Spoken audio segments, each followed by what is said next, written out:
First off, we want to start by saying Happy Valentine's Day to all of our Valentine's our devoted viewers. But also, playoffs are about to begin as girls start next week and boys are finishing up district play.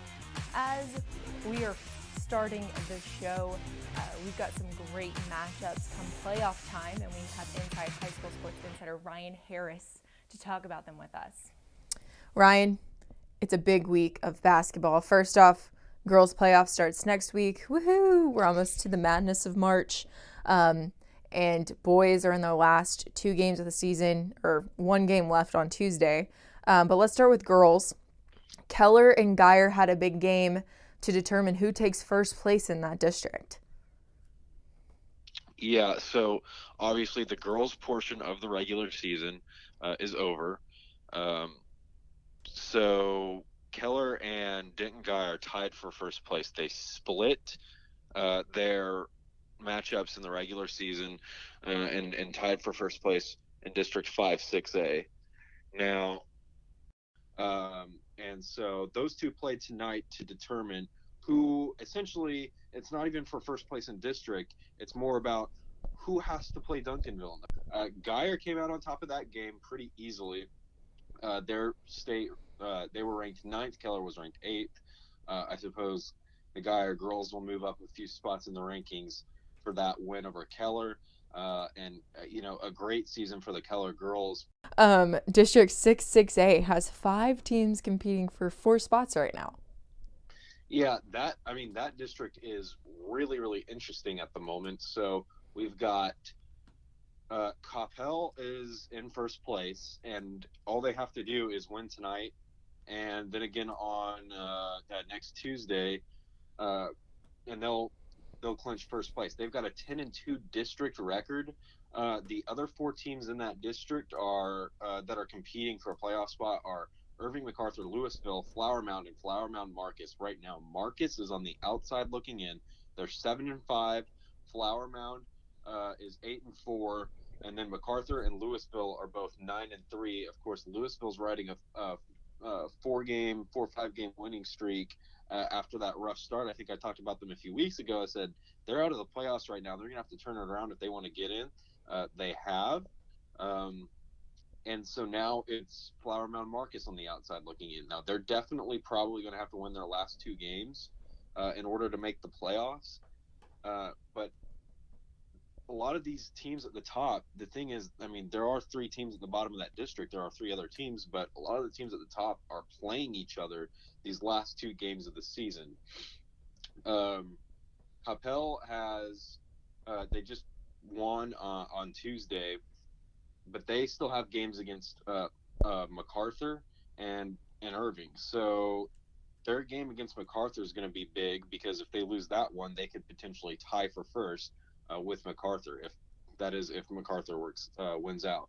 So there are a lot of different playoff scenarios. I won't get into all of them because there are honestly too many for me to even really keep track of at this point. And it'll get everything's going to get more clear after tonight, because then teams around the Metroplex have 1 district game left on the men's side while we get to kick off girls playoffs next Tuesday. The men still have 1 district game, and then their playoffs will start that last week of February. But after tonight, we'll know a lot about what the playoff picture is going to look like across the state. Most definitely. There were some big games tonight that are going to be determining some district standings. What was that? What was the game that you were watching?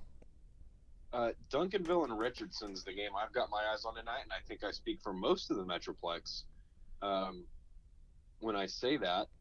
Those 2 teams are Duncanville took round 1 at home by a point. I believe that was an overtime game, if I remember correctly. Now they're playing in Richardson. Again, Duncanville's undefeated in District 8, 6A. Richardson has just the 1 loss to Duncanville.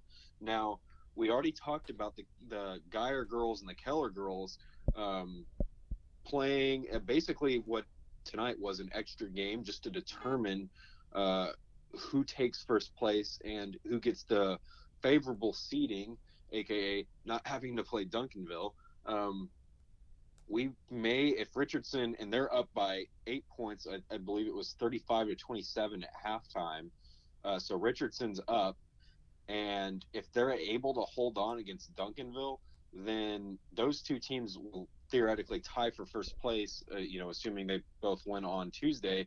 And we may see next Friday a third game between those two teams, just depending on if that's something that they want to do. I don't think it's required, but I'm not sure if there's another tiebreaker, or if they could do a coin flip or something like that. I've heard of teams doing that before, but we could get a third game between those two to decide who takes first place in district, and that is if Richardson is able to hold on tonight. And that would be really interesting because there's not going to be many guys games at all next Friday. That's something where I assume they'd have it a neutral site. You could see a really big turnout for that game because it would be the only game going on just about, unless there are other tiebreakers that need to be decided. But by far, I'd have to think it would be the biggest game going on in the Metroplex. So that will be something to keep an eye on. Playoffs are our favorite time of the year. It's almost March Madness. When we come back, we talk to head coach of the Lamar Vikings basketball team right after these messages.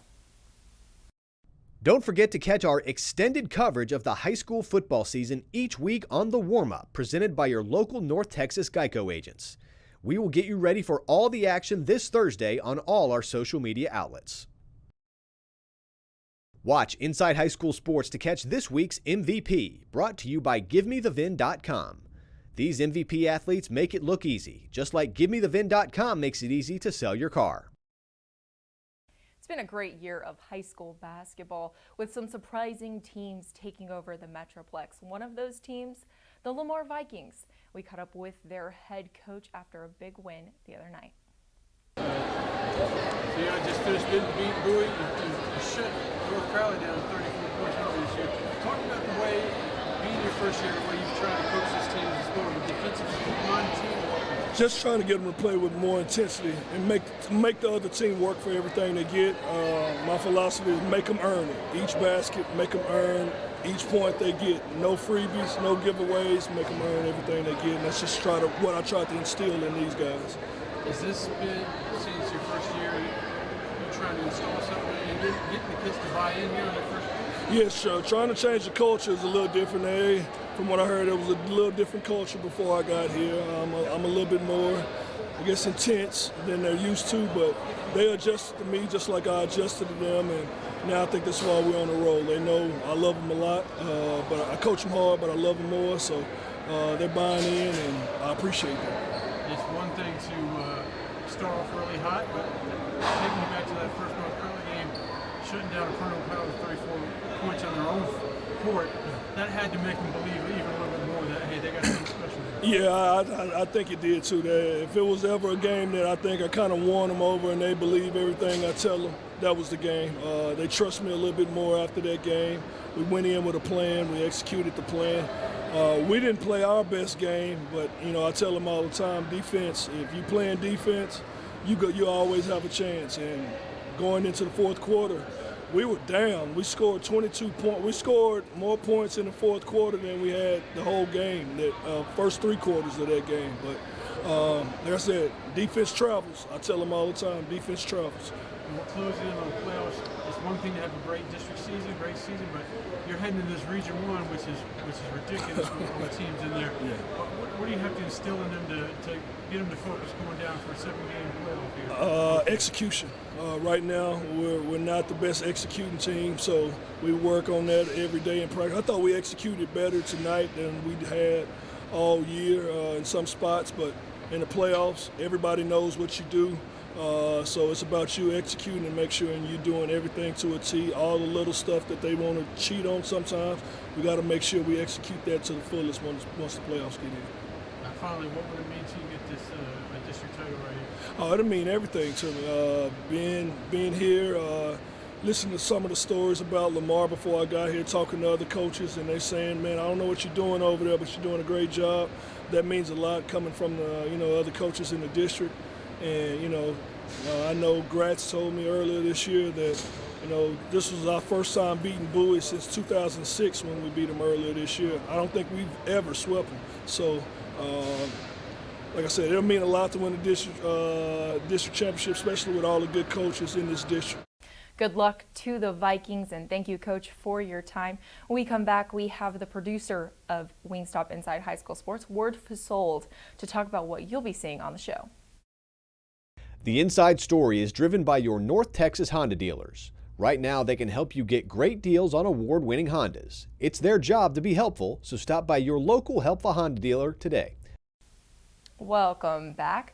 Wingstop Inside High School Sports is on NBC5 at 6:30 p.m., hosted by Pat Doney. And we have the man behind the greatness of the television that you're watching, Ward Fasold, on the phone with us to talk about what you'll be seeing.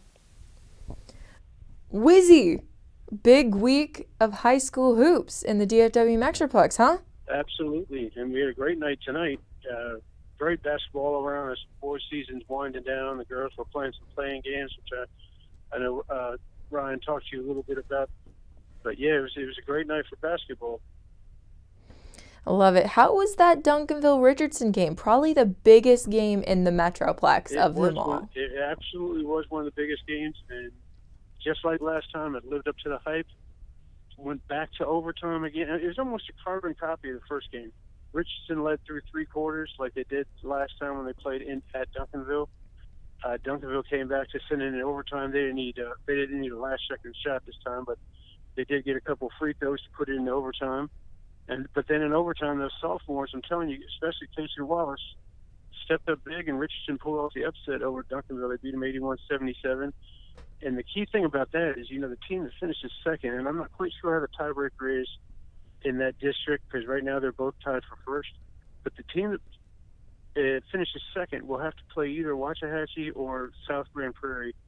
And I'm not saying the game is a toss-up, but it's certainly if Duncanville falls into the second spot and has to play one of those two teams, I mean, first of all, it's must-see TV. It's must-see go to the game because Duncanville very well could get beat in the very first round as they try to defend their title.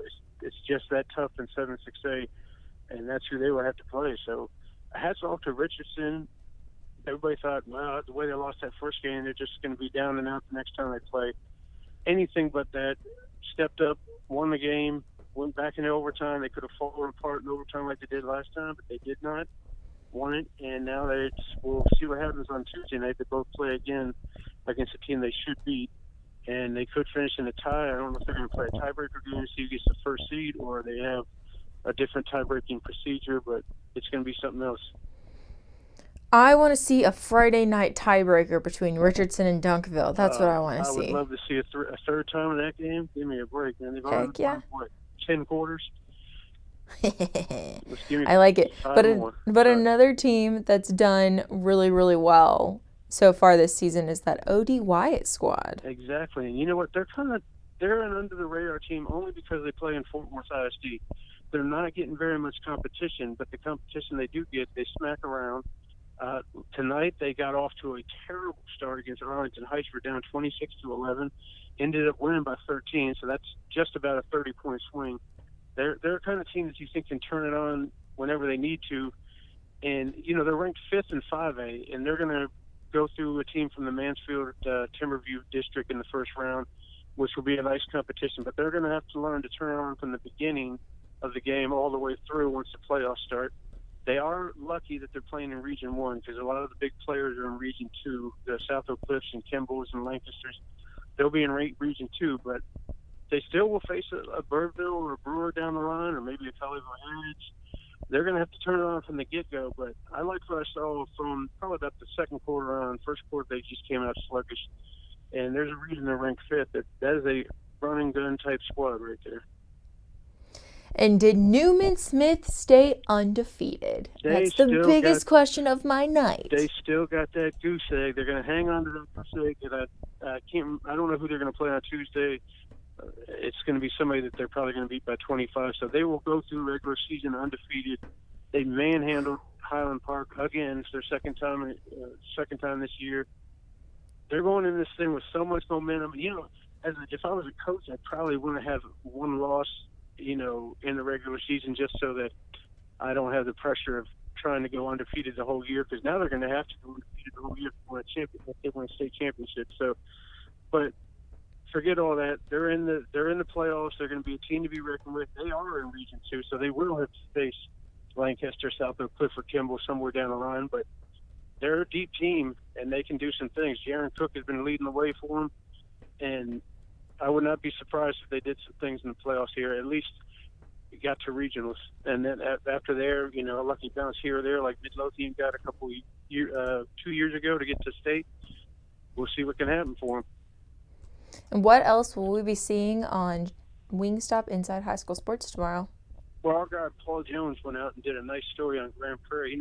Grand Prairie's been an afterthought in basketball for as long as I've been here in the Metroplex, and this year they're anything but an afterthought. They lead that district 7-6A, and they've been doing it with a couple players going through some heartache on the off the court. Paul Jones will talk a little bit about that and find out what's going on with that team. We're going to do a flashback to when the Colony had one of the best bat courts in all of DFW with Darren Williams and Bracey Wright, and another bobblehead. This one's going to go to a girl that's been deserving it for probably the last, whenever basketball season started. Every week she's great. Stacia Kelly, you talked to her on the recruiting trail, I believe, and she just got named tonight to the Jordan Brand Classic. She's a McDonald's All-American. She got her jersey earlier this year. She's our Girls Player of the Year, and looking forward to having her on the air to snag that bobblehead.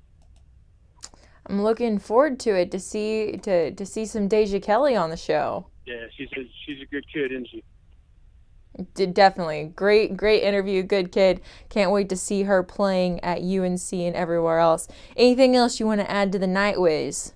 Just a happy Valentine's to my best buddy, Ashley, and I hope you have a good night, and I hope whoever else is out there having a good night.